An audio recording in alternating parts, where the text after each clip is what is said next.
Live from our studios here at Kokomlemle in Accra, this is Joy News Prime with me, Samuel Kojo Brice. Our lead stories this are President Akufo-Addo and former President John Mahama clash over their respective track records in tackling corruption. Anti-corruption strategies and instruments shall deploy to measure and punish the MPP government appointees will also be applicable to my own appointees. In short, in Ghanaian parlance, Aba Yadibo Techiman. Now, details as President Akufo-Addo makes bold claims about the success of the war on corruption under his watch. I will not set aside due process and the rules of natural justice on the altar of the fight against corruption, no matter how much opprobrium this position incurs for me. Also, applicants of Ghana cards across the country are left stranded as staff of the National Identification Authority strike. We have details as applicants decry the dejected conditions of government institutions and workers. And also, Dr. Bawumia is wooing traditional leaders as he lays out plans for chiefs in the country should he win the presidential slot in the upcoming election. His plans include paying living allowances to chiefs.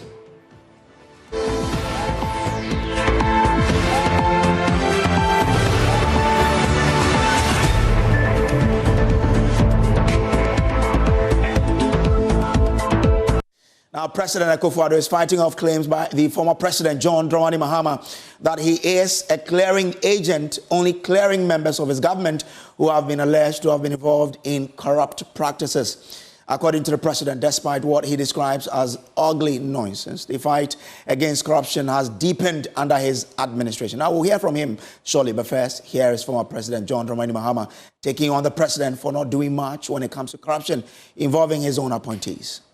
This change will also see the most far-reaching and detailed investigation of the many allegations of corruption and scandals leveled against public officials and their families and friends.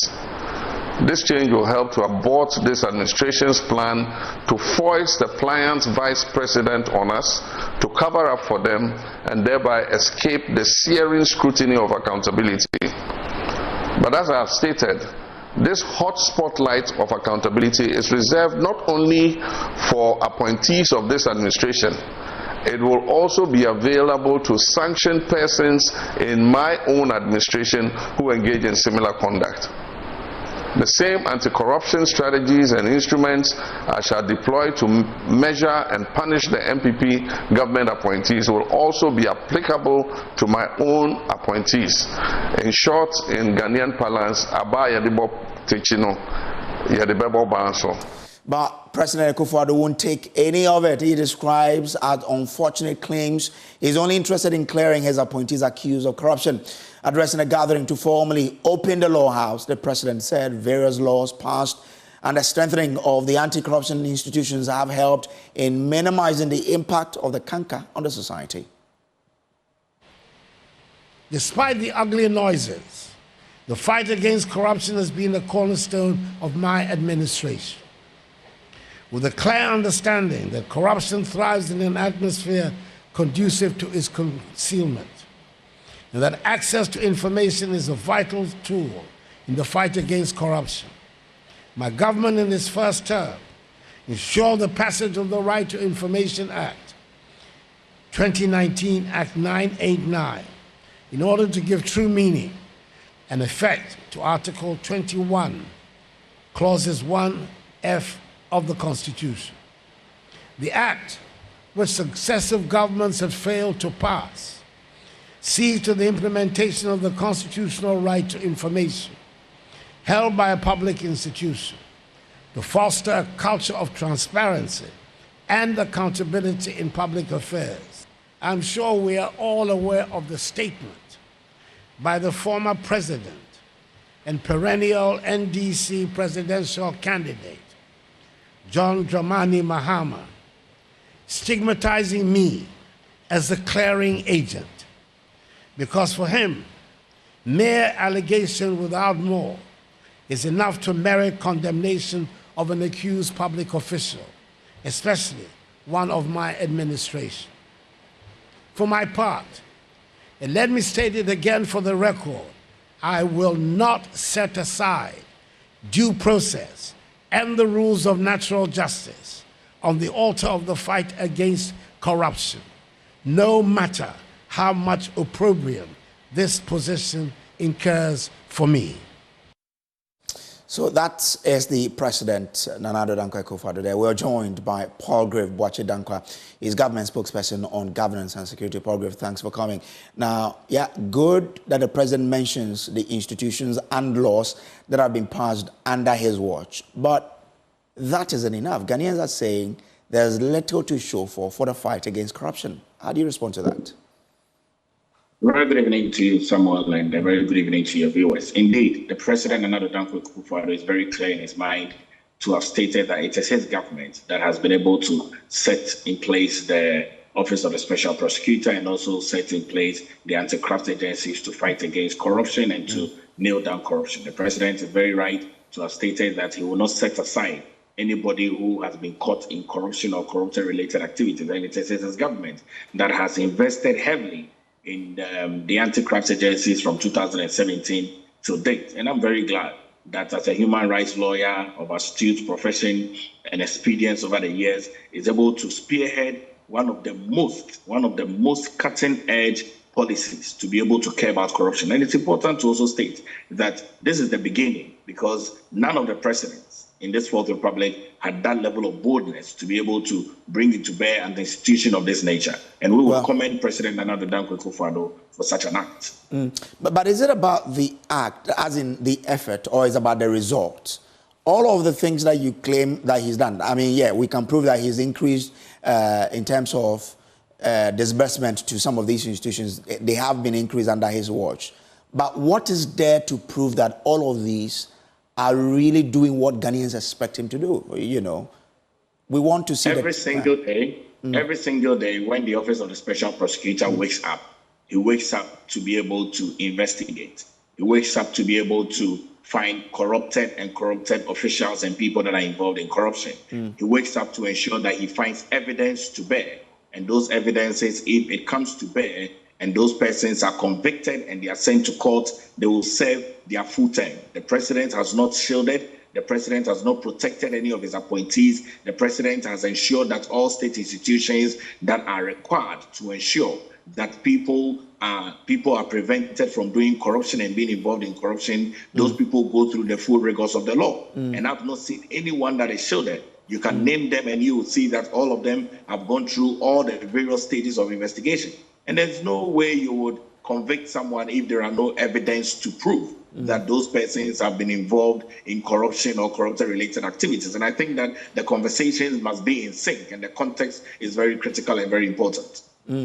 Well, but you see, the fact is that our ranking on the Corruption Perception Index does not correlate with other things that you say. We have the OSP, we have the RTI bill, we are spending more on anti-corruption agencies, but it is not showing in our performance. Something is lacking, and that, people say, is down to leadership. Don't you agree? What is lacking is the narrative that must be changed, because we are here having an interview, and in that interview, we are trying to set the right narrative of what government is doing. If we set the right narrative of what government is doing, it will change those perceptions that are out there. Because the government of President Nana Addo Dankwa Akufo-Addo has no desire, has no interest whatsoever to be able to shield public offices. And you will see that in recent times, the Eswal government, the Maslow scandal, you will see the NCA scandal, those persons went through the books of the law. There were evidence to prove that they were involved in causing financial loss to the state, and they are now serving jail terms. And you know, it takes time for us to be able to bring these evidences and unravel these evidences for it to come to bear. If we change the narratives of the conversation, it would change the narratives of the perception.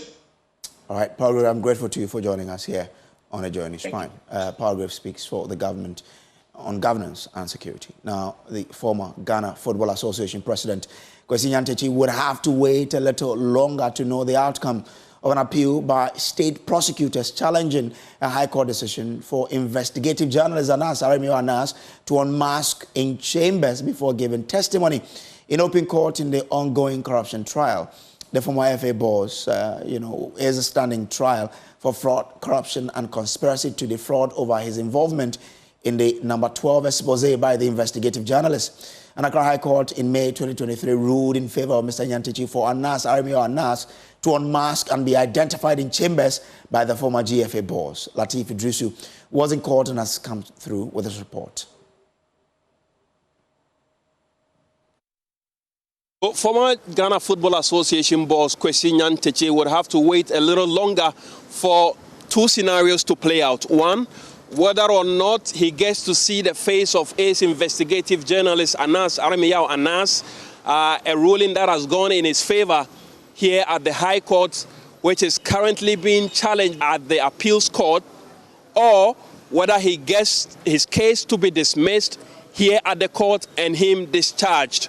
Now, here today in court, lawyer for Kwesi Nyan Techi repeated his earlier appeal or plea to the court for the court to discharge his client because of the quote and unquote delay tactics being employed by state prosecutors who, I must say, were not in court today for the trial. But the sitting judge, Justice Mary Louise Simmons, after listening to the plea by the counsel for Mr. Nyan Techi, argued that there is a case sitting at the appeals court, and so she cannot discharge Mr. Kwesi Nyan Techi. She would have to wait for the appeals court decision before she makes any further moves on the case that is currently sitting in her court.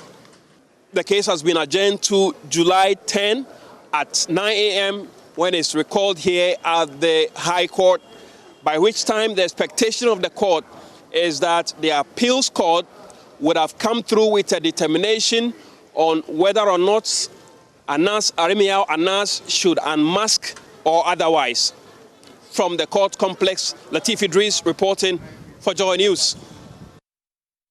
Now let's just stay with the court because the ongoing trial of Daniel Asiedu alias Sexy Don Don, the man standing trial for allegedly killing former member of parliament for Abuakwa North, JB Dankwa, has again been adjourned due to the absence of jurors. The case has been adjourned to July 1, 2024, by which time the 11 months arrears owed the jurors would have been paid and their strike would have been called off duly. Now, the last time Daniel Asiedu mounted a witness box, he alleged in open court that he was coerced by police investigators to leave his fingerprint on JB Dankwa's body and at strategic places at the crime scene. Now, Lateef Idris sat in court and has more in the following report.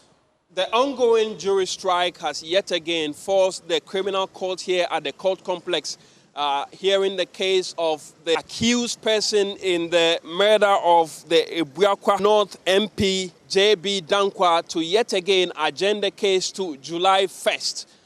We understand the jurors have not been paid for 11 months, and so their absence in court is taking a toll on ongoing trials, including this very one involving Daniel Asiedu, popularly known as Sexy Don Don. In his last appearance, Daniel Asiedu alleged in open court that he was coerced by police investigators to leave his fingerprints on the body of the late JB Dankwa and also at strategic locations in order to implicate him. He also alleged that the Inspector General of Police, Dr. George Akufo-Addo, who was then the Greater Accra Regional Police Commander, was at the crime scene. His lawyers then argued and questioned whether or not the IGP will be in the position to give some crucial answers to the court to help with the ongoing case. The expectation was that today Daniel Asiedu will undergo his cross-examination, but unfortunately the ongoing strike by the jurors has yet again forced the hand of the court to yet again adjourn the case to July 1st. It is the expectation and hope of the court that by which time the jurors would have resumed work, their 11 months arrears would have been cleared, and then the case would go on for the final determination to be made. From the court complex, this is Lateef Idris reporting for Joy News. Now, applicants hoping to access their Ghana cards and other services at the National Identification Authority in the Ashanti region have been left stranded in despair as they are turned away by striking staff of the NIA. The frustrated applicants say the absence or delay in the card application process will be detrimental to the purpose of assessing the cards. Now, but the NIA officers say they cannot attend to applicants until their strike is called off. Here's Clinton Yeboah's report. I'm currently at the National Identification Authority's head office in Ashanti region. This place normally receives about 100 applicants. That is to say that you are likely to meet crowd here at the office. Unfortunately, this morning, the place is as empty. And that is because applicants trooping in are being turned away due to the strike action.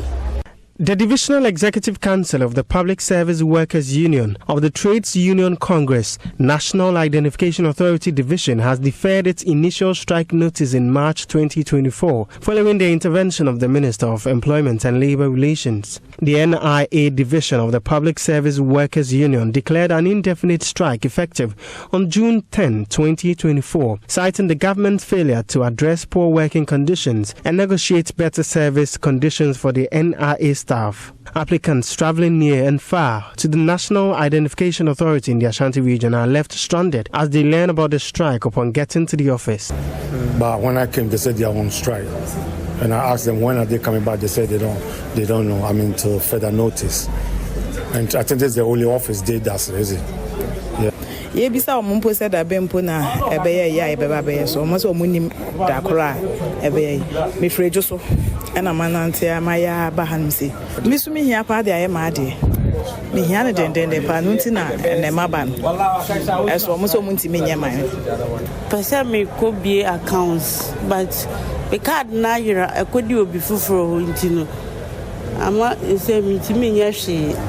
The Ashanti office, which often registered over 100 applications a day, is deserted after applicants were turned away due to the industrial action. The frustrated applicants are more saddened by the situation as they recount the urgency they need for the Ghana card and the services at the NIA. They are disappointed in the dejected conditions of government institutions and workers.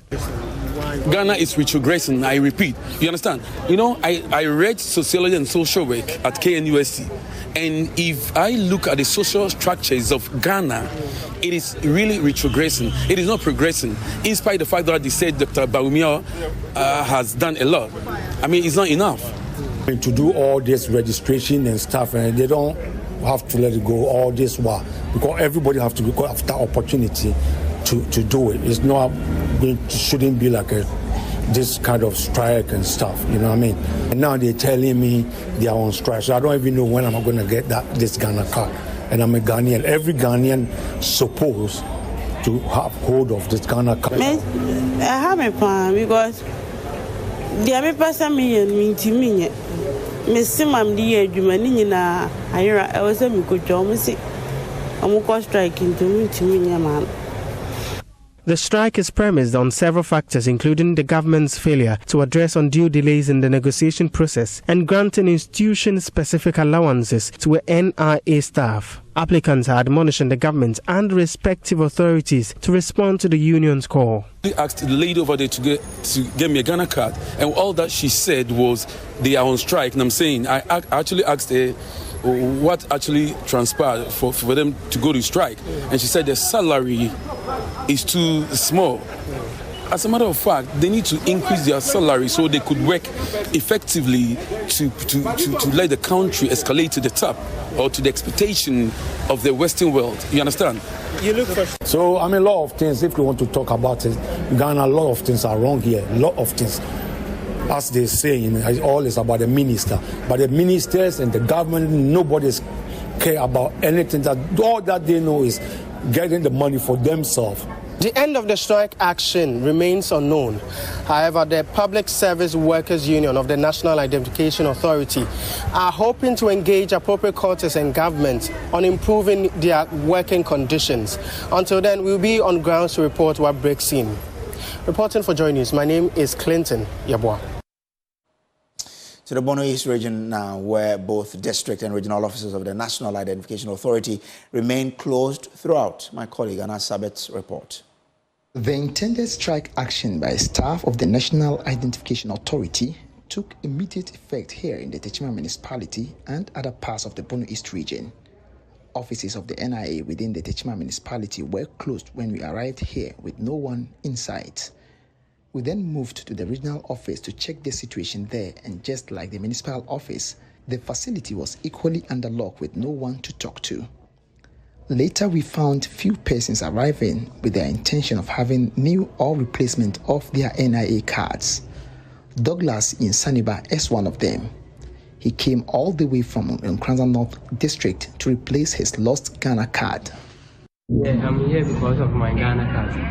I lost my Ghana card. Yeah, on my way back to here from work. I was on the way and some Unrest attacked us.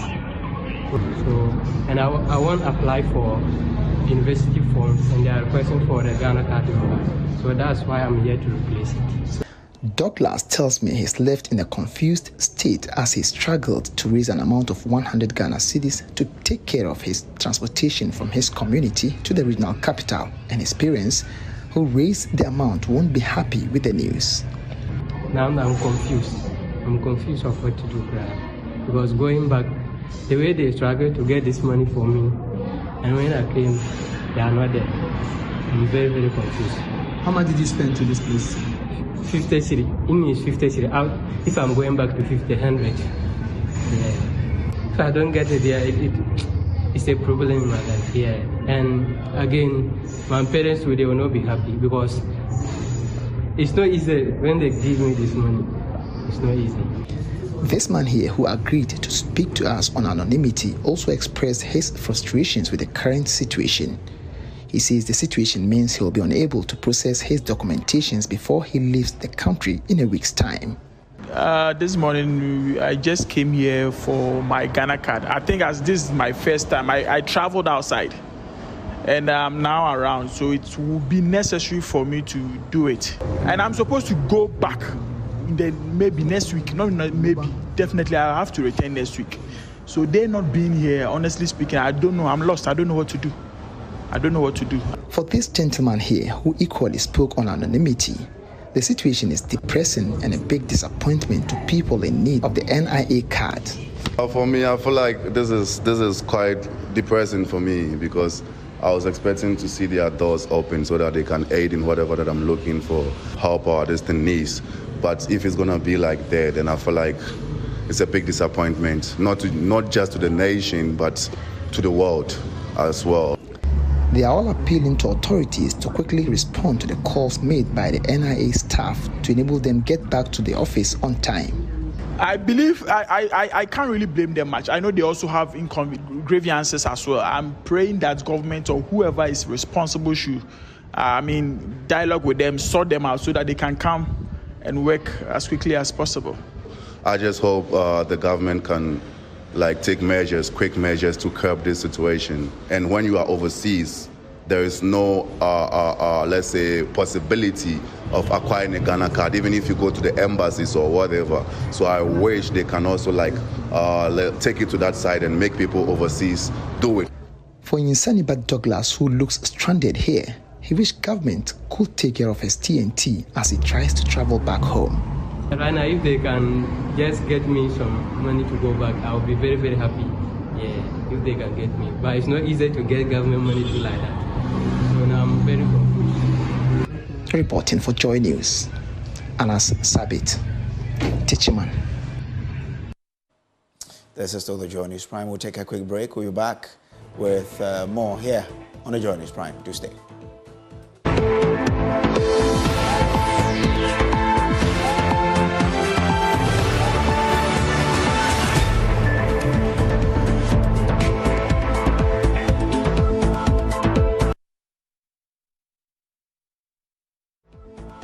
Welcome back from the break. This is still the Joy News Prime. To other stories now. And the Wenchi Methodist SHS is making a triumphant entry into the 2024 edition after 6 consecutive years of trying and failing to be part of the NSMQ. Now, they beat competition from their Wesleyan counterpart to Brekum Methodist SHTS, Gine SHS and Sumaman SHS to qualify for the national championship in what many had expected Methodist SHTS Brekum to cement their stance after qualifying to the national stage in the previous year. The Asomafo from Wenchi took everyone by surprise, winning a landslide victory.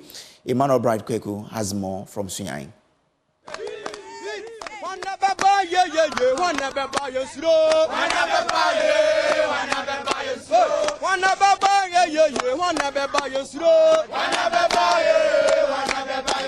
Mr. Baba, Mr. Baba, Owase Baba, Grandpa Baba, Pesak Baba,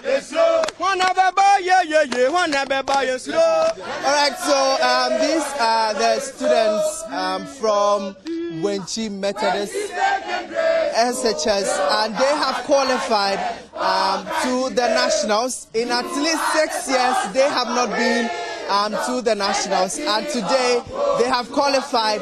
And from the excitement, you can tell that they fought so hard to come to the nationals, and this it has paid off for them. Asmafo, always on top. Asmafo, always on top. Asmafo, always on top. Congratulations, guys. I know this is some at least 6 years. I understand you've not qualified. So tell me about it. How do you feel? I'm so excited because it's been a while. Like I said before the contest, it's been a while. We've been struggling every year to take our kids through, but by God's grace, today we are through, and I do appreciate it. I thank God for taking us through. They should wait for us. We are the small four, and we are going to slaughter them. We are going to kill them, slaughter them. Okay, what do you also have to say? Oh, what I can say is that we will move to the national and we won the trophy to our school this year, 2024. When Chima. Yes, we were, but with God's grace, we were able to win. Okay. And we are hoping on moving forward to the finals. Okay, so you want to beat St. James? Yeah. Oh yes. You want to beat St. James? Is it that they are small boys, St. James? Oh, that's not what we are saying, but we are sure we can. Okay. How did you feel on stage? I felt easy. It was easy. Hey, it was easy. You are going to. Hey, it's easy. I mean, describe how easy it was for you. Is it that Methodist Brekum they weren't your match? Yeah, because I prayed to God, and He said I will win this competition. God said you're going to win. Yes. Okay. You have regionals, just regionals. St. James is there, Notre Dame Girls is also there. Are you not in any way scared of them, or what message you have for them? Oh, it has been a perspective that they are good, and we don't see them to be that. And they are young for us. We are now here to show us our real character, what we are capable of doing. That we are the smart four, and we are always on top. As smart four. Now, precisely, God, Prempe and the others, what message you have? Oh, they should wait for us. It seems they have filled them with milk for a long time, and we are coming. Tell them that we are coming wherever they are. We are coming, and we are smart for. Yes. All right, sure. Asmafo. Asmafo. Asmafo.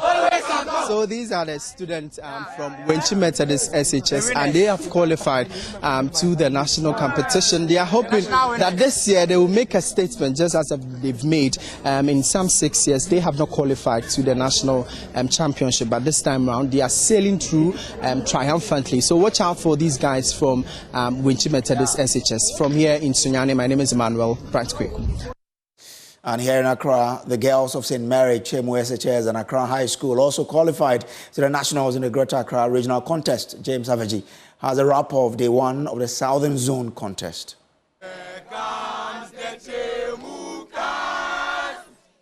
The first contest for the Greater Accra Regional Competition was between Chemu Senior High School, Presekosu and Teshi Senior High School. Before the competition, Presekosu were optimistic they would top the group. Prepared to face every school, even Chemu, La Preseg, every school. We are very prepared for them. How many points are you beating them with? Oh, we lead them more than 20 points. You lead them more than 20 points. Yes. Which means you are getting approximately how many points? Oh, at least 45 going. After leading in the first round with 21 points, Chemu Senior High School took over the lead from the second round to win the competition with 46 points. Presec also conceded defeat and solemnly congratulated Chemu. Oh, they've done well. They are very bold in answering questions. And secondly, I also that they don't fear. They press the bell with boldness. And I'm in the second year, and I hope that for my year, I will make it. And if we meet them, I'll be sure that I will face them. I'm sure you feel the Chemu guys. Yes, I feel them, but it pains me that they've won. The only girls' school to compete on the day, St. Mary's, beat Laboni, Nungwa, and the Sudoku Senior High Technical School to proceed to the nationals with 41 points. The girls couldn't hide their excitement. A lot of schools were, I don't know what to say, but glory be to God. We thank God for everything to our prayers. We are very grateful to Him. Thank you, Lord. You have been there quite a number of times. Yes. Why is this one so special to you?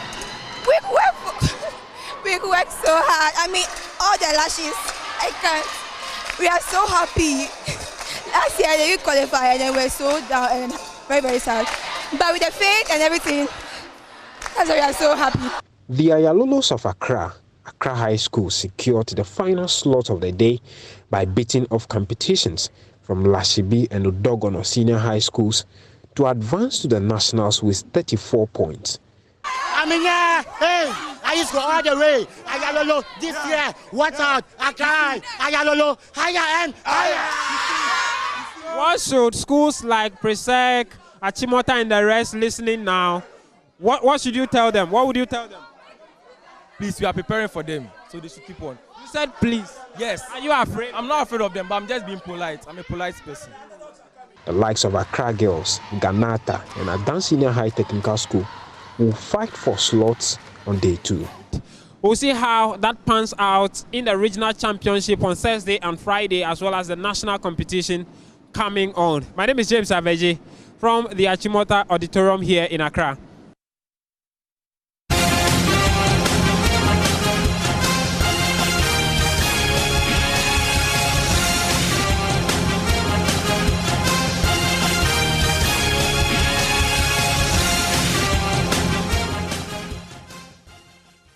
Election Headquarters is brought to you by Petrosolio Clean Fuel in full quantity, the Chartered Institute of Management Accountants, the AICPA, together as the Association of International Certified Professional Accountant, and the German Ozone Medical Center, Alternative Therapy, Dental Wellness and Beauty, Chopbox Technology, a convenient service, and Youth Bridge Foundation. Election Headquarters for an informed electorate.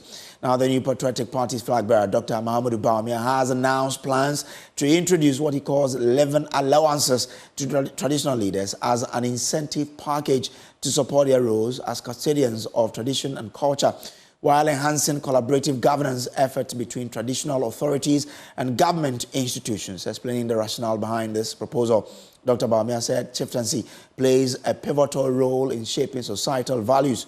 As such, it is essential to empower chiefs financially so they can effectively carry out their responsibilities without worrying about personal economic constraints. He says if elected president, his government will empower chiefs financially to execute their mandate. Our government is concerned. You're involving chiefs not enough in the governance of the country. We perceive Mr. Sam, because as it is right now, the chiefs are powerless in many areas.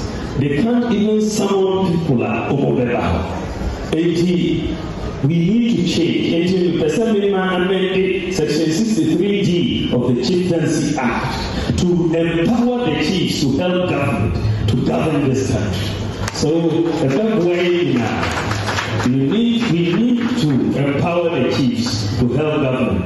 And empowering the chiefs is not only to change the law, but to financially resource the chiefs.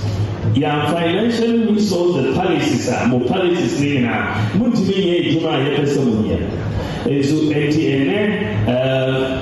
The parliament chiefs are paid 1,000 cedis. Eko 1,000 cedis. It's not going anywhere. Petrol is difficult for that to attend meetings. My manifesto team, we've looked at all of it. We are saying that we have to pay living allowances to the paramount chiefs, and not stop there, but to the divisional chiefs and the queen mothers, so that we can have a complete chieftaincy institution that is empowered to help government.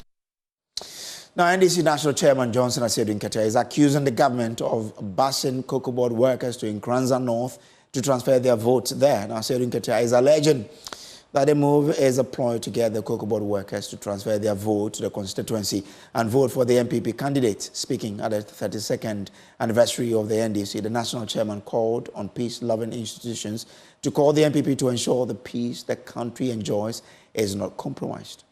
The National Democratic Congress marked its 32nd anniversary with grand celebration at its headquarters in Accra, reflecting on its journey, achievements, and future aspirations. The event brought together party members, supporters, and leaders to commemorate the party's contribution to Ghana's political landscape.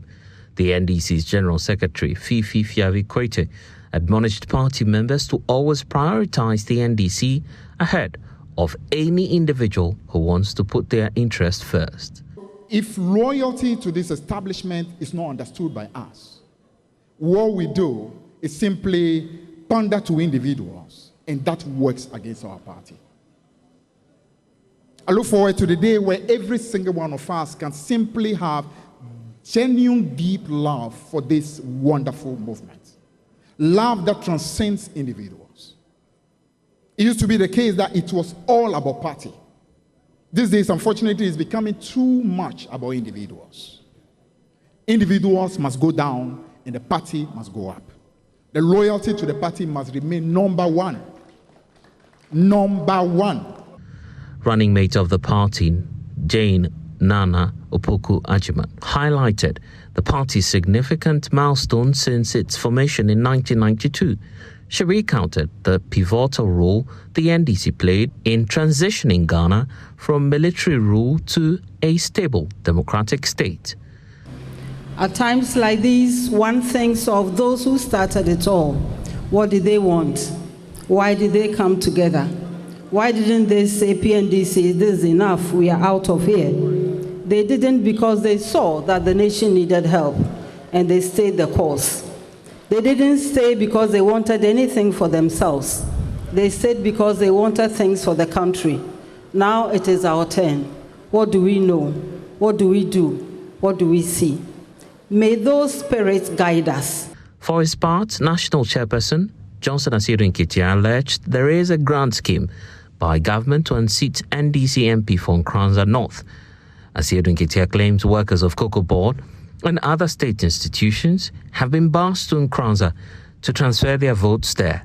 He says the aim is to get the New Patriotic Party candidate in the area elected as MP. You go to Nkranza, buses belonging to the state have loaded workers of Cocoa Board and other state institutions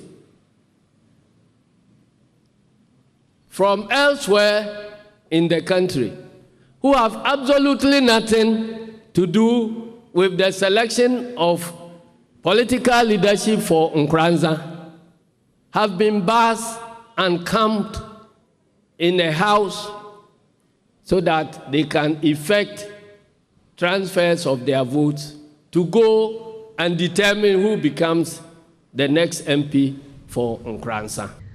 The NDC's 32-year journey, according to the party, serves as a testament to its enduring influence in Ghana's politics, its dedication to the principles of democracy, and its vision for a prosperous and inclusive future. Kenneth Jesse's report for Joy News, Accra. We'll take a quick break here. We'll bring you Showbiz right after.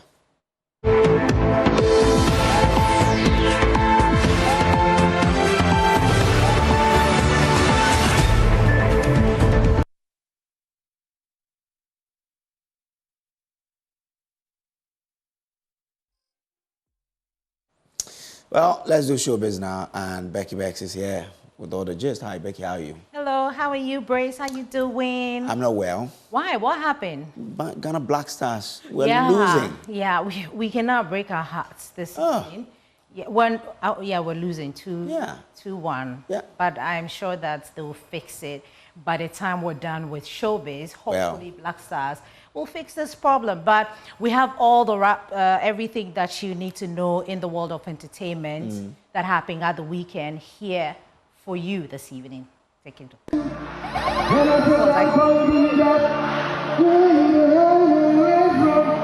Let's begin from UDS, where multiple award-winning duo R2Bs gave students a time of their lives as they sing along to some of their popular songs.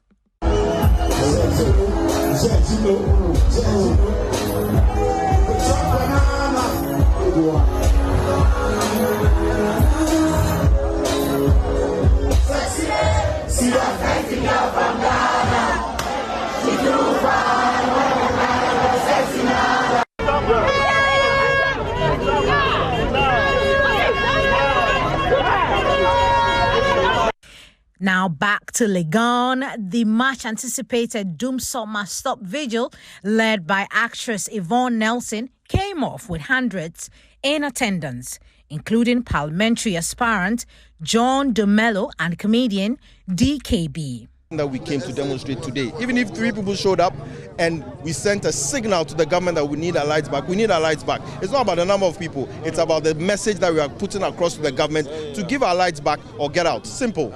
Do you think it's a political move? I'm asking you. I don't know. You don't know? Are you a Ghanaian? Do you experience Dumsor? So what is wrong if I'm... I need to see this girl. Let's move to Sacrum, where the movie Resonance by actress Fela McCaffrey was premiered. Here is everything you've missed.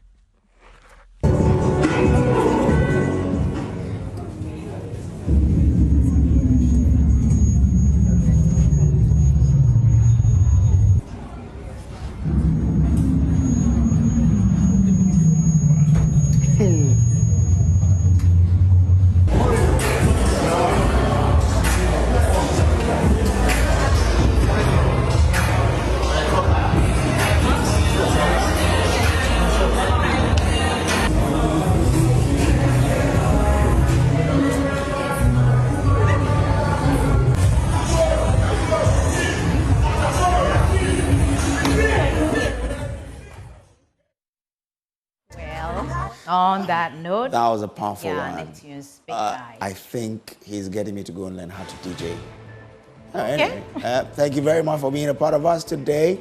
There's more news on myjoyonline.com. But remember to brush your teeth with Pepsodent every night when you go to bed, and when you wake up from bed as well, do so with Pepsodent, because with Pepsodent, every smile matters.